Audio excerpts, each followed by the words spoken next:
നമസ്കാരം.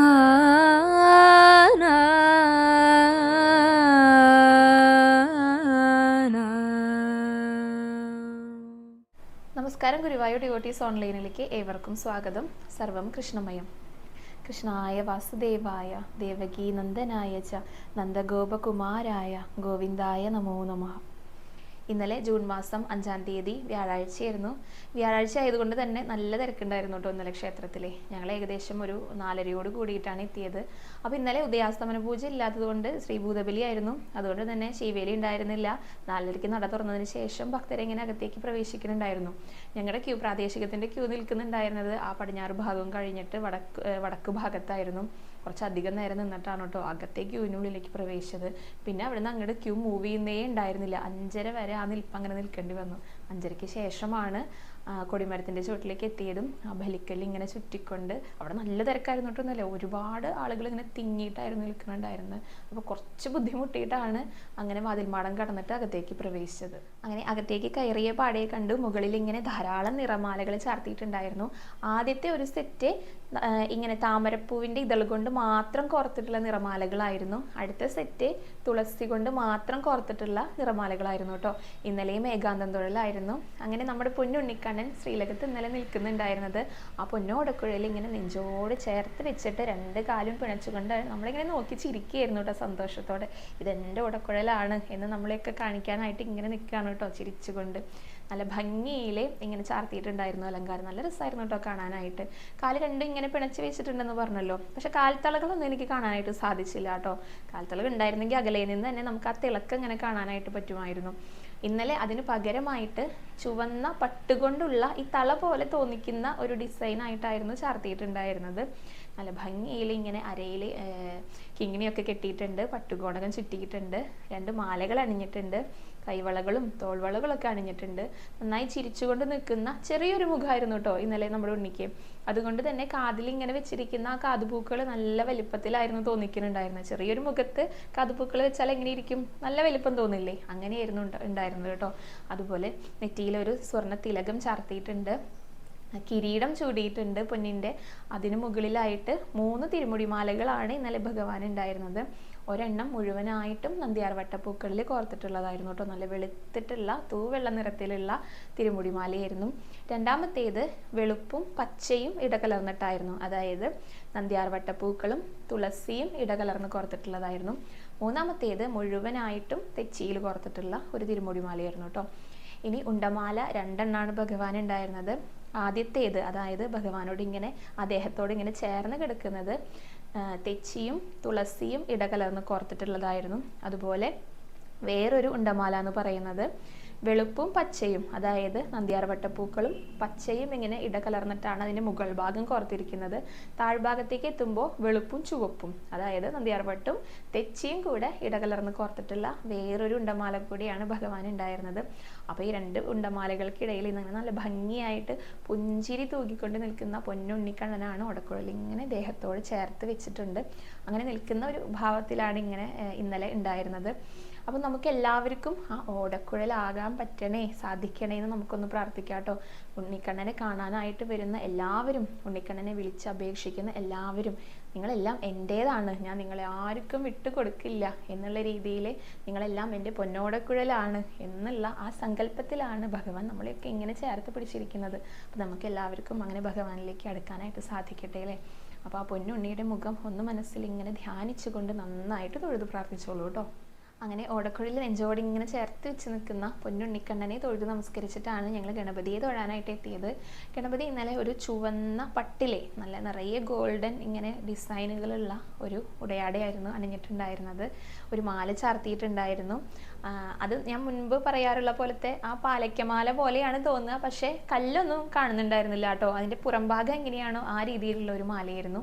അതുപോലെ തന്നെ തുമ്പിക്കൈയിലും 2 കാതുകളിലും ഇങ്ങനെ പൂക്കൾ ഇങ്ങനെ ഒട്ടിച്ച് വെച്ചിട്ടുണ്ടായിരുന്നു, സ്വർണ്ണപ്പൂക്കൾ.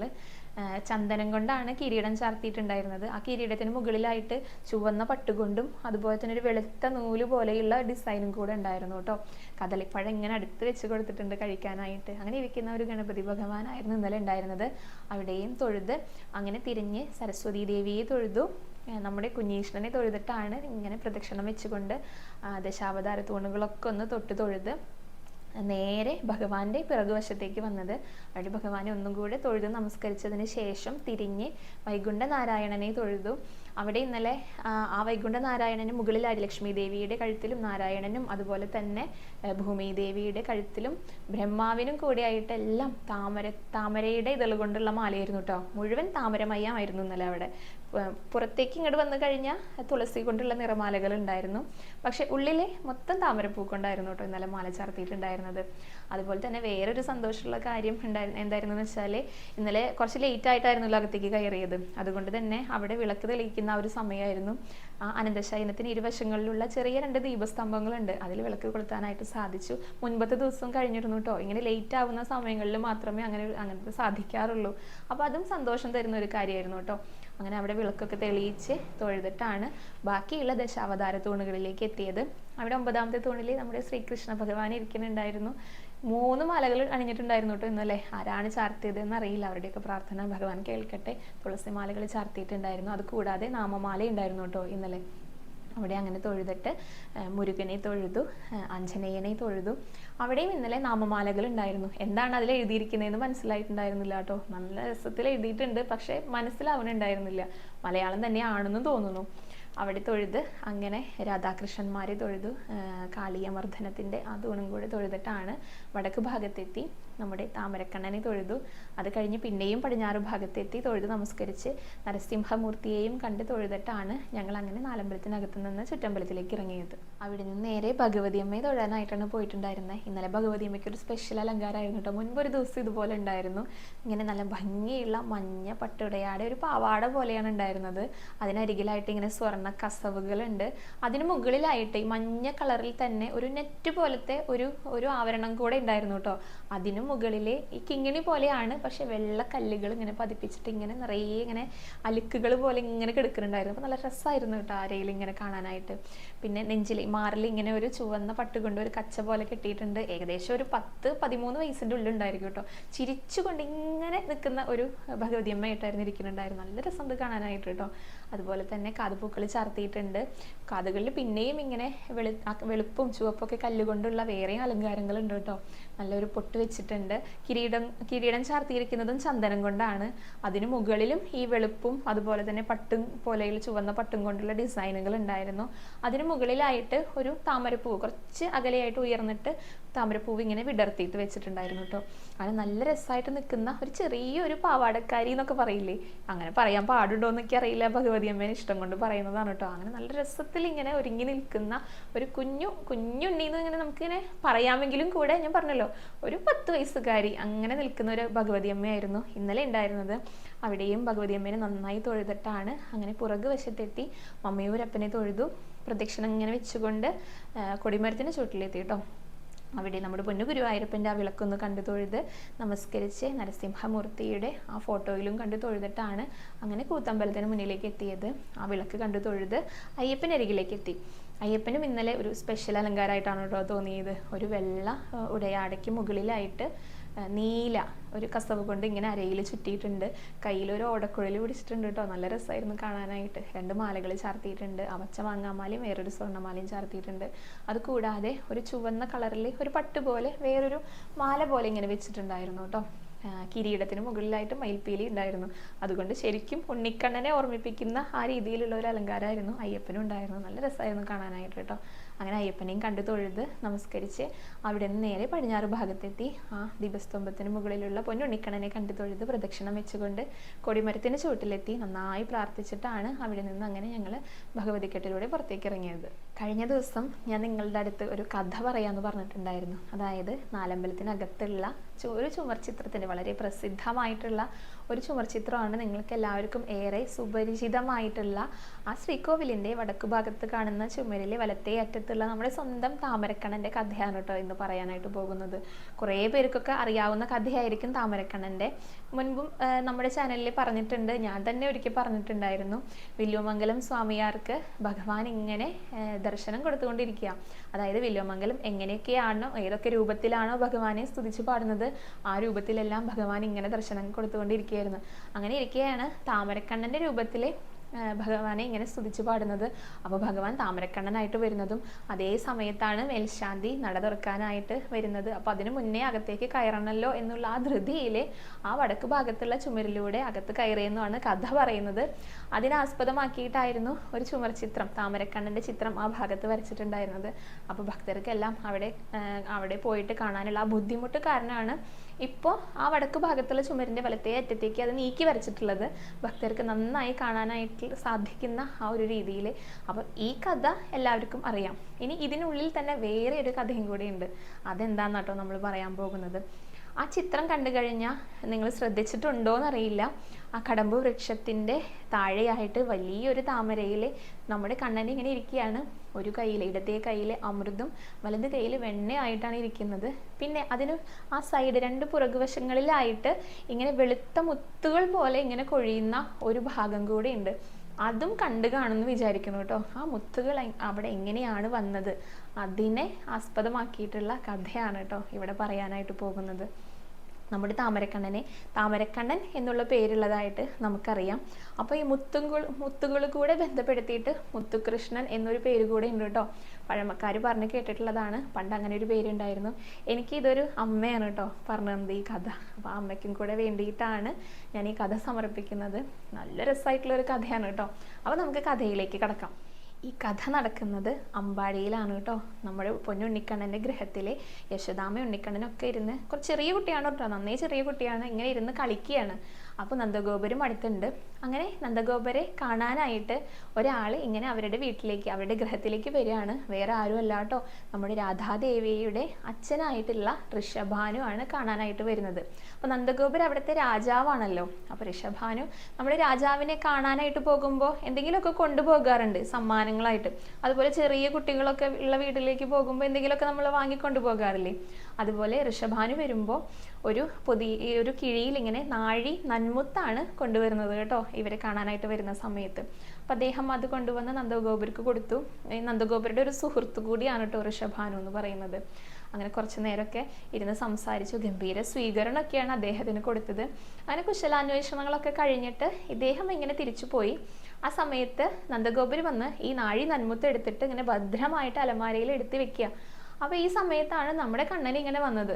എന്നിട്ട് ചോദിക്കുക, എന്താണ് അച്ഛാ കാണിക്കുന്നത്, എന്തിനാണ് ഇതിങ്ങനെ എടുത്തു വെക്കണത് എന്ന് ചോദിക്കുക.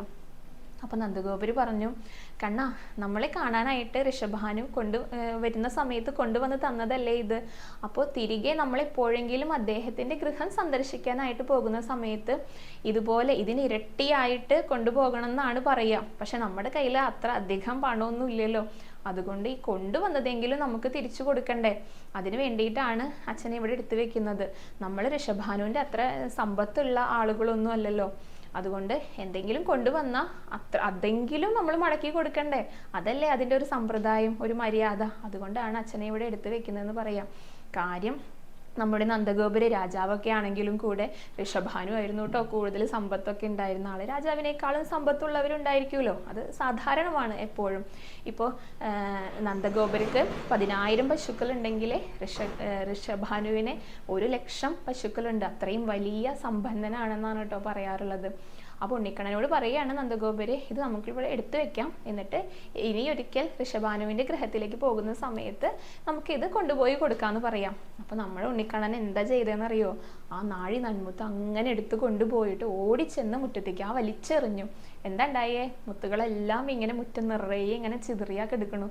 അപ്പോൾ നന്ദഗോപുരി ചോദിക്കുക, എന്താ കണ്ണാ നീ കാണിച്ചത്, എന്തിനാ ഇപ്പം അത് വലിച്ചെറിഞ്ഞത് ഉണ്ണിയും ചോദിച്ചു. അപ്പോൾ നമ്മുടെ പൊന്നുണ്ണി പറയാ, അച്ഛൻ കണ്ടോളൂ, നാളെ രാവിലെ നേരം വെളുക്കുന്ന സമയത്ത് എന്ന് പറഞ്ഞിട്ട് ഉണ്ണി ഓടിപ്പോയി കളിക്കാനായിട്ട് പോയി. നന്ദഗോപുരി പിന്നെ എന്താ ചെയ്യുക, എല്ലാം വലിച്ചെറിഞ്ഞു, ഒന്നും പറഞ്ഞില്ല, വഴക്കൊന്നും പറഞ്ഞില്ല കേട്ടോ. നന്ദഗോപുരുടെ കാര്യങ്ങളിലേക്ക് കടന്നു. അങ്ങനെ പിറ്റേ ദിവസമായിട്ട് ഉണർന്ന് നോക്കിയ സമയത്ത് നന്ദഗോപുരി നോക്കുമ്പോഴുണ്ടോ ആ വലിച്ചെറിഞ്ഞ മുത്തുകളൊക്കെ ആ സ്ഥാനത്തെല്ലാം കടമ്പ് വൃക്ഷങ്ങൾ ഇങ്ങനെ വളർന്നു വന്നിരിക്കണം. വളർന്നു വന്നു എന്ന് മാത്രമല്ല, അതിന് മുകളിൽ നിന്ന് ആ വെളുത്ത മുത്തുകൾ ഇങ്ങനെ പൊഴിയാണ്.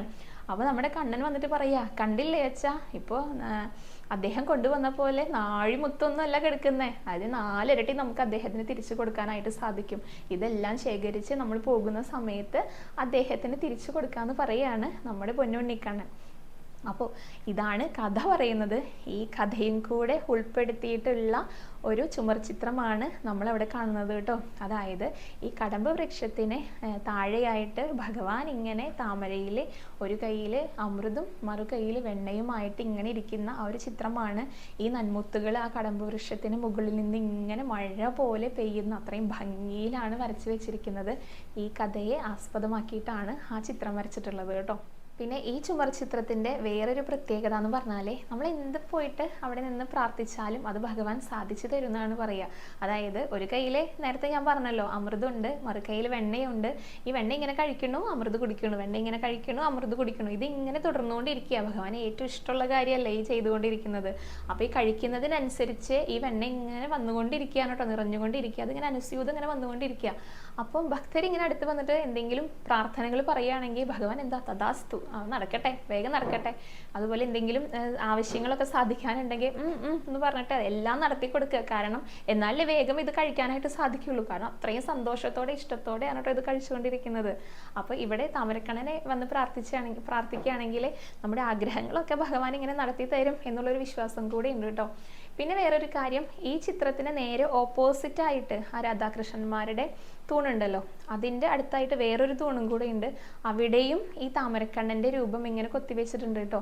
താഴ്ഭാഗത്തായിട്ടാണ് പടിഞ്ഞാറോട്ട് ദർശനമായിട്ടുള്ള രീതിയിലാണ് ആ രൂപം, ഇതേ രൂപം തന്നെ കൊത്തിവെച്ചിട്ടുള്ളത്. അപ്പോൾ ഇനി വരുമ്പോൾ അതും കൂടെ ഒന്ന് കാണാനായിട്ട് നോക്കിക്കോളും. എല്ലാവരുടെ ആ പ്രാർത്ഥനകളും നമ്മുടെ താമരക്കണ്ണൻ സാധിപ്പിച്ച് തരട്ടെ. ഇനി അടുത്ത ഭാഗങ്ങളിലേക്ക് കടക്കാം കേട്ടോ. ഇനി നാമജപത്തിൻ്റെ വിശേഷങ്ങളിലേക്ക് കടക്കാം കേട്ടോ. ഇന്നലത്തെ നാമജപം 8,13,823 ഇത്രയും നാമങ്ങൾ നമുക്ക് ഭഗവാനിൽ സമർപ്പിക്കാനായിട്ട് സാധിച്ചു. പിന്നെ ഒരു കാര്യം, ഇന്നലത്തെ കൃഷ്ണനാട്ടത്തിൻ്റെ വീഡിയോയിലെ ആ 3ാമത്തെ സ്വർഗാരോഹണം കഥയിലെ വിശ്വരൂപ ദർശനത്തെ പറ്റി പറഞ്ഞിട്ടുണ്ടായിരുന്നു. അതിൽ മഹാവിഷ്ണു ഇങ്ങനെ ഇരിക്കുന്ന രൂപമാണ്. പുറകിലെ നാരദരും അതുപോലെ തന്നെ ഗരുഡനും ലക്ഷ്മി ദേവിയും ഭൂമി ദേവിയും ബ്രഹ്മാവും എല്ലാവരും നിൽക്കുന്ന കൂട്ടത്തിലെ കാളിയെന്ന് ഞാൻ പറഞ്ഞിട്ടുണ്ടായിരുന്നു കേട്ടോ. അത് ആ ഒരു ഫ്ലോയിൽ അങ്ങനെ പറഞ്ഞു പോയതാണ്. അത് കാളിയനല്ല, അനന്തനാണ്. അപ്പോൾ ആ തെറ്റൊന്നും ഒന്ന് തിരുത്തി തരികയാണ് കേട്ടോ. ഇനി നമുക്ക് ചോദ്യങ്ങളിലേക്ക് കടക്കാം. ആദ്യത്തെ ചോദ്യം ചോദിച്ചിരിക്കുന്നത് ഏതൊക്കെ സമയങ്ങളിലാണ് ശ്രീഭൂതബലി ഉള്ളതെന്നാണ് കേട്ടോ ചോദിച്ചിരിക്കുന്നത്. സാധാരണയായിട്ട് ഉദയാസ്തമന പൂജ കഴിഞ്ഞ് പിറ്റേ ദിവസം സന്ധ്യയ്ക്ക് ദീപാരാധനയ്ക്ക് ശേഷം ഏകദേശം ഒരു 7 മണിയോട് കൂടിയാണ് ശ്രീഭൂതബലി ഉണ്ടാകാറുള്ളത്. അതുപോലെ തന്നെ ഉത്സവകാലത്ത് 2 നേരങ്ങളിലാണ് ശ്രീഭൂതബലി ഉണ്ടായിരിക്കുക. ഒന്ന് രാവിലെ പന്തീരടി പൂജ കഴിഞ്ഞ് നട തുറന്ന ശേഷവും, രണ്ടാമത്തേത് അത്താഴ പൂജ കഴിഞ്ഞ് നട തുറന്ന ശേഷമാണ് ശ്രീഭൂതബലി ഉണ്ടാകാറുള്ളത് കേട്ടോ. ഇനി അടുത്ത ചോദ്യത്തിലേക്ക് കടക്കാം. അടുത്ത ചോദ്യം ചോദിച്ചിരിക്കുന്നത് വയറു സംബന്ധമായ, അതായത് ഉദര സംബന്ധമായ അസുഖങ്ങൾക്ക് എന്ത് വഴിപാടാണ് ഗുരുവായൂരപ്പന് ചെയ്യേണ്ടതെന്നാണ് കേട്ടോ ചോദിച്ചിരിക്കുന്നത്. അദ്ദേഹത്തിൻ്റെ പേര് ഞാൻ മറന്നുപോയി. അപ്പോൾ സാധാരണയായിട്ട് നമ്മൾ ഏത് വഴിപാടാണ് ചെയ്യേണ്ടതെന്നുള്ളത് എല്ലാം ഭക്തരുടെ ഇഷ്ടമാണ് കേട്ടോ. ഭക്തരുടെ അനുഭവം എങ്ങനെയാണോ അതിൻ്റെ വെളിച്ചത്തിലാണ് ഓരോ വഴിപാടിൻ്റെയും ഫലസ്ഥിതി പറയുന്നത്. പിന്നെ പഴമക്കാർ പറഞ്ഞു കേട്ടിട്ടുള്ള ഒരു കാര്യമാണ് ഗുരുവായൂരപ്പനെ ത്രിമധുരം നേദിച്ചിട്ട് അത് ആനയ്ക്ക് കൊടുക്കുക എന്ന് പറഞ്ഞു കേട്ടിട്ടുണ്ട് കേട്ടോ. പണ്ട് കാലത്തുള്ളവർ ചെയ്തിട്ടുള്ളതായിട്ട് ഞാൻ കേട്ടിട്ടുണ്ട്. അപ്പോൾ അത് ചെയ്യാനായിട്ട് കൗണ്ടറിൽ ചെന്നിട്ട് 25 രൂപ അടച്ചിട്ട് ത്രിമധുരം നമുക്ക് ചെയ്താക്കാനായിട്ട് സാധിക്കും. അപ്പോൾ അടുത്ത ചോദ്യത്തിലേക്ക് കടക്കാം കേട്ടോ. അടുത്ത ചോദ്യം ചോദിച്ചിരിക്കുന്നത് എന്താണ് നവകാഭിഷേകം എന്നാണ് കേട്ടോ ചോദിച്ചിരിക്കുന്നത്. നവകാഭിഷേകം എന്ന് പറഞ്ഞിട്ടുണ്ടെങ്കിൽ 9 കലശങ്ങളിൽ, അതായത് കുടങ്ങളിൽ തീർത്ഥം എടുത്തിട്ട് പൂജ ചെയ്തതിന് ശേഷം ഭഗവാനെ അഭിഷേകം ചെയ്യുന്നതിനെയാണ് നവകാഭിഷേകം എന്ന് പറയുക. ഗുരുവായൂർ ക്ഷേത്രത്തിലെ രാവിലെ ശിവേലിക്ക് ശേഷം പാലഭിഷേകം കഴിഞ്ഞിട്ടാണ് നവകാഭിഷേകം നടക്കുന്നത്. അതിനുശേഷമാണ് പന്തീരടി നിവേദ്യവും പൂജയൊക്കെ വരുന്നത്. അപ്പോൾ വിഷ്ണുവിൻ്റെ രാവിലത്തെ പ്രഭാത വിശേഷങ്ങൾ കേൾക്കുന്ന സമയത്ത് നിങ്ങൾ കേട്ടിട്ടുണ്ടായിരിക്കും ശിവേലിക്ക് ശേഷം കുറച്ചധികം നേരം കാത്തു നിൽക്കേണ്ടി വന്നിട്ടുണ്ടായിരുന്നു. അതുകൊണ്ട് തന്നെ ഭഗവാന്റെ അഭിഷേകം കാണാനായിട്ട് സാധിച്ചു എന്ന് കേട്ടിട്ടുണ്ടായിരിക്കും അല്ലേ. അത് ഈ പാലഭിഷേകവും അതുപോലെ തന്നെ നവകാഭിഷേകത്തിനെ പറ്റിയിട്ടാണ് കേട്ടോ വിഷ്ണു പറഞ്ഞിട്ടുണ്ടായിരുന്നത്. പിന്നെ ഉദയാസ്തമന പൂജ ഉള്ള ദിവസങ്ങളിലെ ഉച്ചപൂജ നിവേദ്യത്തിന് തൊട്ട് മുൻപായിരിക്കും നവകാഭിഷേകം നടക്കുക. കഴിഞ്ഞ ദിവസം നമ്മൾ കൃഷ്ണനാട്ടത്തെ പറ്റിയും അതുപോലെ വിശ്വരൂപം കെട്ടുന്നതിനെ പറ്റിയിട്ടും വീഡിയോയിൽ പറഞ്ഞിട്ടുണ്ടായിരുന്നു. അപ്പോൾ അത് കണ്ടിട്ട് കുറച്ച് ഭക്തർ ചോദിച്ചിട്ടുള്ളൊരു ചോദ്യമാണ് വിശ്വരൂപം എപ്പോഴാണ് ഇനി കെട്ടാനായിട്ട് സാധിക്കുക എന്ന്. കാരണം നമ്മൾ മുൻപും പറഞ്ഞിട്ടുണ്ട് കൃഷ്ണനാട്ടം ഇപ്പോൾ നിർത്തിവെച്ചിരിക്കുകയാണ്, ഇനി സെപ്റ്റംബറിൽ മാത്രമേ പുനരാരംഭിക്കുള്ളൂ എന്ന് പറഞ്ഞിട്ടുണ്ടായിരുന്നു. അതുപോലെ തന്നെയാണോ വിശ്വരൂപം എന്ന് ചോദിച്ചിട്ടുണ്ട് കേട്ടോ. അതുപോലെ തന്നെയാണ്. കൃഷ്ണനാട്ടമുള്ള സമയങ്ങളിൽ മാത്രമേ നമുക്ക് വിശ്വരൂപം വഴിപാട് നടത്താനായിട്ട് സാധിക്കുകയുള്ളൂ. ഇനി സെപ്റ്റംബറിലാണ് കൃഷ്ണനാട്ടം പുനരാരംഭിക്കുന്നത്. അപ്പോൾ തന്നെയാണ് നമുക്ക് വിശ്വരൂപവും കെട്ടാനായിട്ട് സാധിക്കുകയുള്ളൂ കേട്ടോ. ഇനി അടുത്ത ചോദ്യത്തിലേക്ക് കടക്കാം. അടുത്തതായി ഉഷ മോഹൻലാൽ എന്നൊരു ഭക്ത ചോദിച്ചിട്ടുള്ള ചോദ്യമാണ്, എങ്ങനെയാണ് അട ഷീട്ടാക്കേണ്ടതെന്ന് ചോദിച്ചിട്ടുണ്ട് കേട്ടോ. ഇത്ര എണ്ണം എന്ന് പറഞ്ഞിട്ട് ഷീട്ടാക്കണമെന്നും ഉഷ ചേച്ചി ചോദിച്ചിട്ടുണ്ട്. അങ്ങനെ ഇത്ര എണ്ണം എന്നൊന്നും പറഞ്ഞിട്ട് ഇല്ല കേട്ടോ. നമ്മുടെ ഭക്തരുടെ ഇഷ്ടമാണ് എത്ര എണ്ണമാണ് ഭഗവാനെ വേണ്ടിയിട്ട് ഷീട്ടാക്കുക എന്നുള്ളത്. 35 രൂപയാണ് അത് ഷീട്ടാക്കാനായിട്ട് വേണ്ടത്. ഇതിൻ്റെ പ്രസാദം നമുക്ക് ലഭിക്കുക രാത്രി അത്താഴപൂജയ്ക്ക് ശേഷമാണ് കേട്ടോ. പക്ഷെ ഷീട്ടാക്കേണ്ടത് അന്നത്തെ ദിവസം ഉച്ചയ്ക്ക് 12 മണിക്ക് മുൻപായിട്ട് തീർച്ചയായിട്ടും നമ്മൾ ഷീട്ടാക്കേണ്ടതാണ്. ഇനിയിപ്പോൾ ചില ഭക്തരെ ഇങ്ങനെ വൈകിട്ട് ലേറ്റ് ആയിട്ടായിരിക്കും എത്തിയിട്ടുണ്ടായിരിക്കുക. അപ്പോൾ അവർക്ക് ഷീട്ടാക്കാനുള്ള ബുദ്ധിമുട്ടുണ്ടായിരിക്കും. അപ്പോൾ അങ്ങനെ എന്തെങ്കിലും ബുദ്ധിമുട്ടുകൾ അനുഭവപ്പെടുന്നവരെ വിഷ്ണുവിൻ്റെ വാട്സാപ്പ് നമ്പറിലൂടെ കോൺടാക്ട് ചെയ്യാവുന്നതാണ് കേട്ടോ.